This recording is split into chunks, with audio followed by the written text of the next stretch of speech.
friend of mine up in Chicago, mother passed away, the three kids, they had to go through all that. But it was like a year and a half.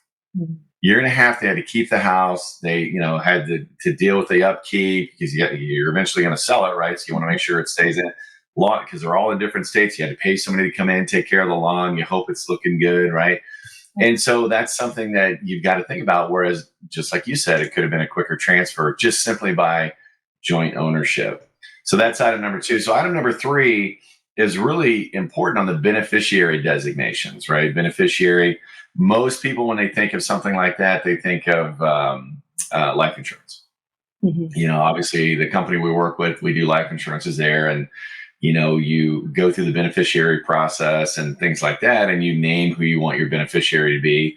Now, the neat thing about a trust is you can also name that into the trust, and then the trusts are, I want to be honest, trusts are kind of sexy, right? So I don't want to go back to trust, but there's a lot you can do as even more so than just passing out a lump sum to your kids. But going back to the beneficiary piece, that's the easy part. But there are a lot of things like transfer of death, designations, payable upon death designations, right? These are for like bank accounts. Did you know that you can have a beneficiary on your bank account? And if you don't, guess what happens? So for all you single parents out there that, silver divorce, right? I just was on a podcast as a guest. That's one of the things that, okay, well, now it's just me.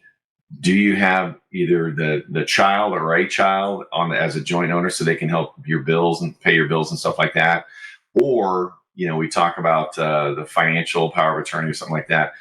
Or if something does happen and your time comes, do you have that going to your children through a beneficiary process? Most people, I would say less than 2% out there, and I'm just guessing, but less than 2% out there even know that that's an opportunity, is to have a beneficiary in your bank account, right?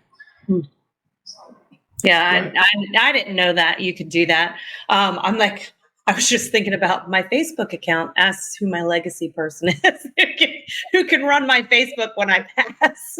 I'm seriously, and they've got that, right? They've got that. I mean, because the last thing you want is, you got all your memories and stuff in there. First of all, you want them to be able to grab them or whatever, but you don't want to get, you're passed on and all of a sudden somebody in Pakistan hacks your account and they start blasting all your friends and blowing up your account with some kind of, spammy solicitation. But I wonder how many people have a Facebook, beneficiary, but nothing else for the real important financial pieces of life, right? Wake up, America. And you're probably right, Wendy. There's a lot of people out there. Well, it's just lack of education. And then, that creates a lack of action because you don't know what to do. That's why this is our 147th video. If you're on our podcast, I think it's like our 36th podcast. So there's a lot of free information out there. Get your financial house in order. But going back to the beneficiaries, and one thing I do want to talk about is if you are going through a divorce or have gone through a divorce, don't forget to go back and change your beneficiaries, right? Because that's a critical piece. But again, that third way, having those beneficiaries, keeping them updated, and having a secondary beneficiary. That's something that if you have, say your son is 54, he's your beneficiary on your account, right?